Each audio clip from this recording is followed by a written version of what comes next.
ce qu'on nous a dit et ce qu'on nous a donné pour le faire.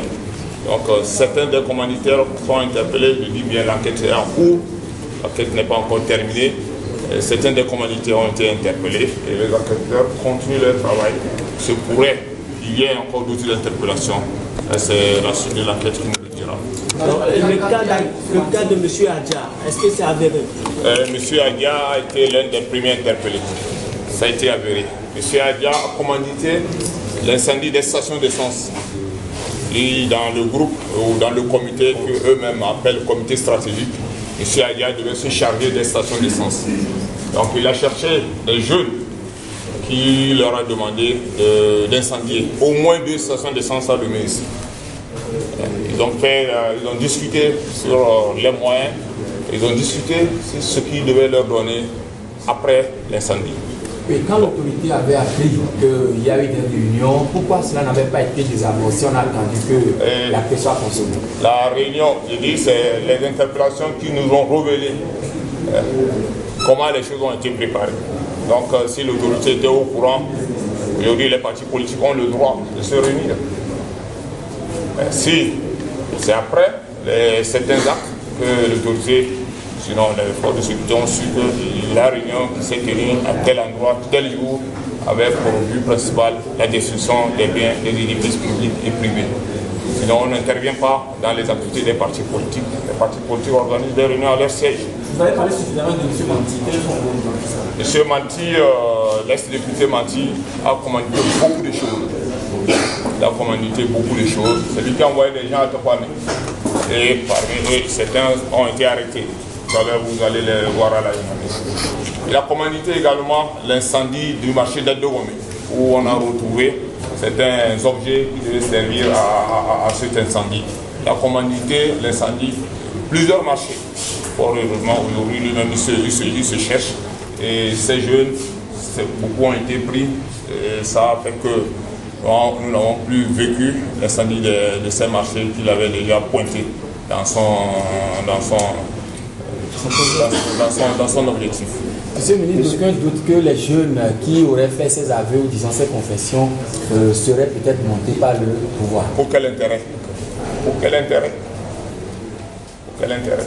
Vous nous voyez en train de dire aux jeunes, dites ça, pourquoi on interpelle quelqu'un? Pour décapiter le CST. On n'a aucun intérêt. On a regardé le CSC faire ces choses. Est-ce que vous avez demandé pourquoi est-ce qu'on fait tout ça là? Pourquoi est-ce qu'ils vont les faire? Quel but, à quelle fin? Il ne fallait pas tout ça là.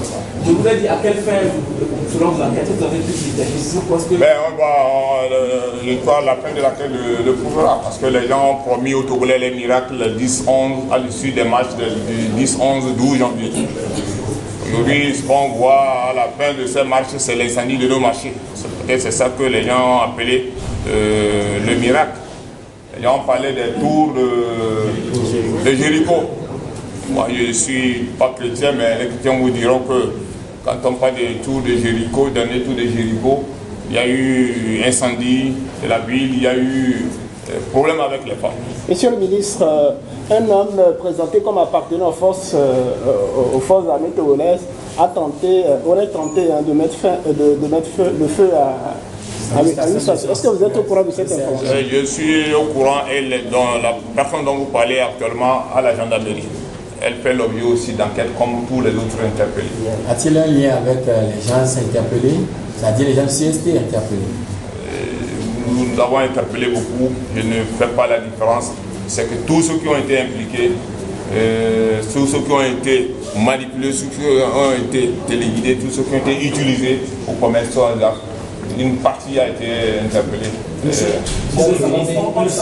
dit que les réunions étaient tenues au siège de l'ANC. Jusqu'alors, le président de l'ANC n'a pas été inquiété.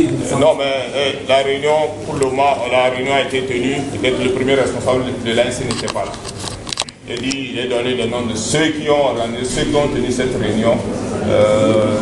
Certains sont déjà dans les mailles de la gendarmerie.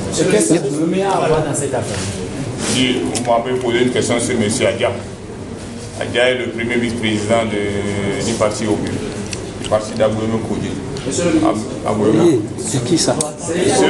Il n'a pas fait. Comment que les aveux ont été faits par ceux qui ont été appliqués? Je n'ai rien dit. Je ne sais pas pour quel intérêt je vais vous inventer ça. Tout à l'heure, je vous ai dit que vous pouvez passer les voir au niveau de la gendarmerie. Oui, puisque les responsables des partis politiques disent qu'ils ont été torturés. Ça c'est leur problème. Vous verrez les gens, vous verrez s'ils ont été torturés. Monsieur, c'est le cas Agbéo, mais vous étiez en train de parler d'Agbéo, monsieur. J'ai dit, vous m'avez posé la question sur M. Adja. M. Adja, c'est le premier vice-président du parti Robu. M. Adja demandait à des jeunes d'aller incendier les stations d'essence contre de l'argent. Et lui-même, il a dit aux jeunes, prenez de l'argent chez mon patron pour vous remettre. C'est le patron, ça donne. Son patron, je ne sais pas si c'est vous qui êtes son patron. Est-ce que dans les jours à venir, le président de l'ANC aussi sera interpellé? Je ne sais pas encore. Monsieur le ministre, vous pouvez nous décrire un peu les indices qui vous ont permis d'arrêter les jeunes que vous détenez actuellement? J'ai dit sur information. Je vais aller dans les détails. Bon, monsieur le ministre, vous avez une idée sur le montant qu'on avait proposé aux jeunes pour... Monsieur Manti a proposé à ceux qui devaient incendier CIB, envoyer CIB à 300 000 francs. Les jeunes ont demandé à M. Adja 3 millions. Après discussion, ils sont arrêtés à 1 million de francs. Donc après l'exécution, il va y avoir 1 million de francs.